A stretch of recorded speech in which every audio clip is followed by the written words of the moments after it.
Porque, cara, quando você aprende a fazer questões, acabou, ninguém te segura. Porque eu sempre falo para os alunos o seguinte: não adianta saber o conteúdo. Existem, para mim, 4 pilares, tá? 4 pilares. O primeiro pilar é, aqui dentro do nosso estudo, é a literalidade. A 70%, 75% das questões, dependendo do concurso, vai envolver literalidade. Depois vem doutrina, né? O que os doutrinadores vão escrever nos livros, e a gente, professor, como professor, a gente já leu ali centenas de livros, dezenas de livros, na verdade, para mostrar para o cara o que vai cair realmente, a probabilidade de cair. Terceiro pilar, jurisprudência. E aí você pega a jurisprudência e evolui um pouquinho ali na medida da prova do cara, né? Do nível de prova do cara. E o quarto pilar é essencial. Tá? Não, posso botar até um quinto, que são os gatilhos. Eu gosto muito de gatilhos. Eu trabalho muito com gatilhos mentais. Né? Trabalhando as sinapses mentais. O que é um gatilho mental, para o pessoal que não sabe? Um gatilho mental é facilitar a mente do cara para ele poder resgatar o conteúdo. Por quê? Quando você estuda, o que é estudar? É você ligar uma coisa que você não sabe a uma coisa que você já sabe. Muitas vezes, na hora da prova, o que acontece? O cara fica nervoso, tá tenso. E aí, o que acontece? Ele fica ali, caraca, pô, tá na ponta da língua e tal. Deu branco. Deu o famoso branco. Dá o branco. E aí, o que acontece? Tu entrega a prova.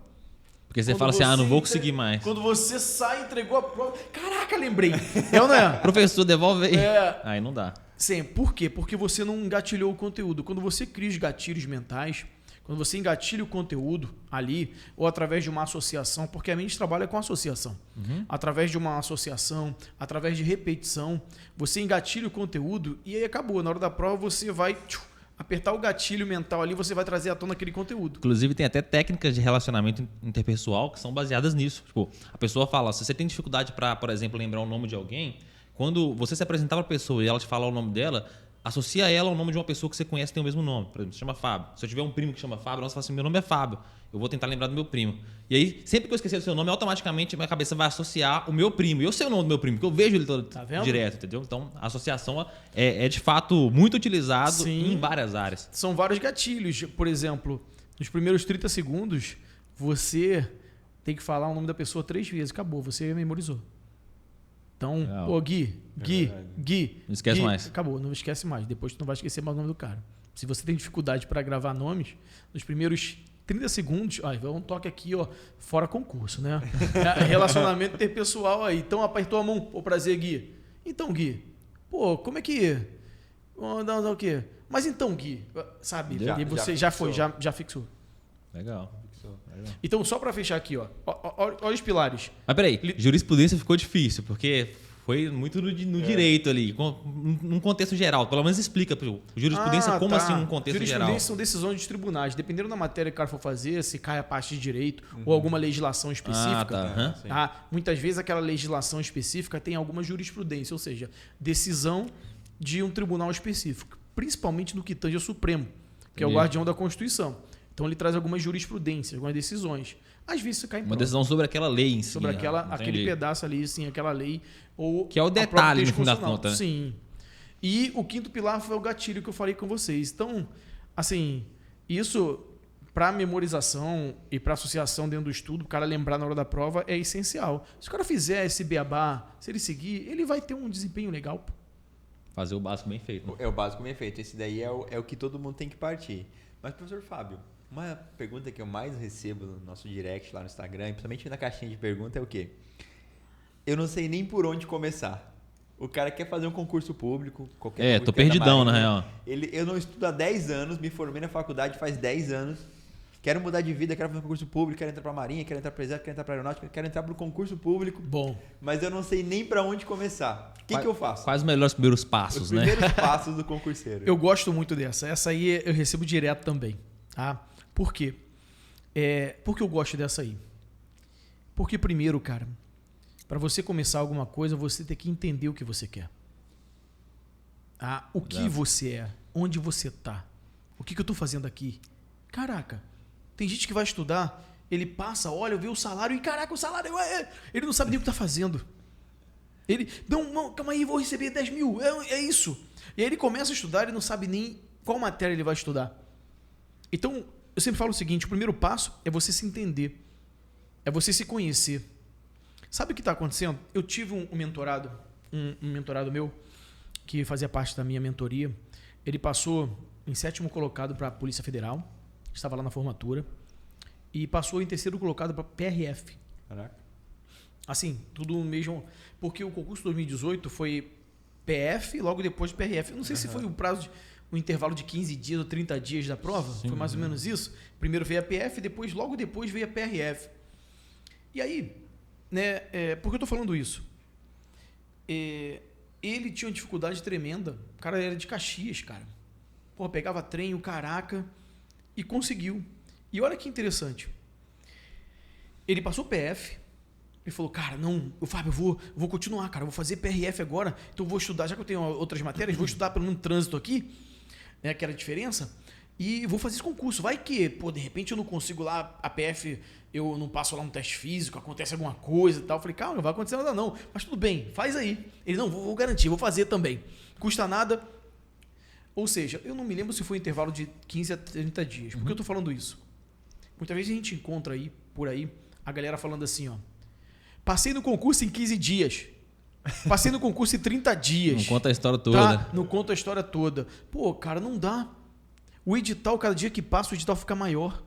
Mais especificidade. Mesmo se o cara estudasse 30 dias, 24 horas por dia, ele não conseguiria fechar o edital. Ou seja, ele poderia falar que passou ali talvez em 15 dias para PRF, mas na verdade, qual foi... Tá estudando para PF há muito tempo, tá estudando né? PF há muito tempo. Olha só. Anos, né? Por que eu tô te falando isso? E nem só isso, às vezes eu já vi acontecer também. O cara fala assim, passei em tanto tempo no concurso, mas pô, o cara estava fresquinho, agora acabou de formar ali, e era formando na escola, às vezes estudando muito para formar, entendeu? E caiu exatamente, o conteúdo do edital era... Sim. Então não era necessariamente, pô, realmente, talvez de fato você estudou um pouco pro concurso, mas conta a história toda, você formou ontem. Então, eu sei que essa galera tem uma dificuldade de iniciar, às vezes tem 10 anos que está estudando, 5 anos que se formou e está voltando. Qual é o primeiro passo? É se entender, é se descobrir e entender como ele funciona. Por quê? Eu sou mais visual. Talvez o Gui seja mais sinestésico. Talvez o William seja Sinestésico, mais pessoal, auditivo. Toque, né? Sinestésico é toque. Você tem que se conhecer. Aí o cara manda lá assim, ó, inventei essa técnica aqui, 15 dias, 30 dias, você tá aprovado, não sei o quê. Pô. A fórmula mágica da aprovação. Porque quando eu estudei, eu fiz isso e deu certo. Tá, só que eu sou de uma forma, Exato. você é de outra forma, Exato. ele é de outra forma. Por isso que é importante a gente pegar e mostrar diversas técnicas, né, para as pessoas, para os concurseiros, para ele entender como ele funciona e pegar aquela técnica, adaptar e aí sim ele começar a estudar. Então, a minha primeira, respondendo aqui agora, depois disso tudo, para quem está iniciando, é se entender. É entender como você funciona, como você vai funcionar estudando, o que realmente você quer. Porque quando você se entende, você começa a entender melhor o conteúdo. No fim das contas... Talvez buscar um profissional para ajudar, isso é excelente. Hoje, você falou, Gui, a gente estava falando aqui de pessoas que não têm condição. Sim. Mas hoje, se você perceber, né, hoje, pô, muita gente está assistindo aí por um coach e tal. Pô, é legal? Sim. Mas se você for pegar lá no fundo, lá na raiz, você vai perceber que muitos aprovados, classificados, o cara trabalha, ele tem uma família, ele tem um filho, Exato. é a mulher empoderada pra caraca, que às vezes quer até sair de casa. Vou passar no concurso pra sair de casa. Tem essas coisas. Tem. Empoderada pra caramba e ela, sabe, ela fica ali, dorme menos. Muitas vezes são essas pessoas que passam, que tem uma dificuldade, não tem nem dinheiro para pagar um coach, mas eles estão ali. Por quê? Porque eles vão aproveitar aquele tempinho que ele tem de 2 horas, 3 horas e vão reter o máximo possível de informação. Ele troca a quantidade pela qualidade. É isso aí. Agora, só um detalhe. Eu tava falando aqui do pessoal que tem dificuldade, mas é quem tá abaixo da linha da pobreza, tá? Se você tá em casa, tá ouvindo esse podcast, já tem o celular, já tem internet, não é você.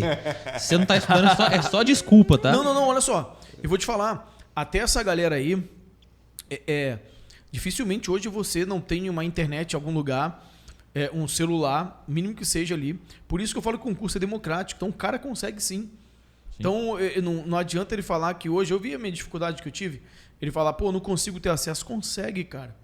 Pô, se teu celular quebrar, você vai ficar sem celular? Você vai comprar, vai dar um No jeito. dia seguinte o cara compra. Não, no dia seguinte o cara vai comprar, vai dar um jeito, vai pedir dinheiro emprestado. Então, eu já vi muitas pessoas, porque isso é um investimento, comprar um curso de qualidade, pagar um mentor de qualidade e, cara, recuperar esse dinheiro, porque no primeiro salário você pega tudo. Pega tudo. Pega tudo, pega mais que o dobro. É investimento. E o cara vai dar muito mais valor porque é o que ele tem. É aquele pouquinho que ele tem, ele investiu ali, ele vai para cima. E é igual quando a gente fala do pagar academia, né? Quando você paga a academia, você tem a obrigação de ir. E o concurso público, quando você pega um preparatório, pega um mentor, você se obriga Se mais a comprometeu ali, né? Verdade. A viagem ela não fazendo- começa no dia que você vai, ela começa quando você comprou passagem. Exatamente. Comprou a passagem, você vai. Então é igual, concordo Exatamente, contigo. Comprou um exatamente. curso, alguma coisa, ou sei lá, comprou um livro, enfim, qualquer coisa desse tipo, mas se de fato se comprometeu a fazer, as chances são de que a sua probabilidade de aprovação aumenta muito, porque você não está comprometido agora nem só contigo, é com a sua grana que você botou no meio ali também, né? É verdade, verdade. Verdade.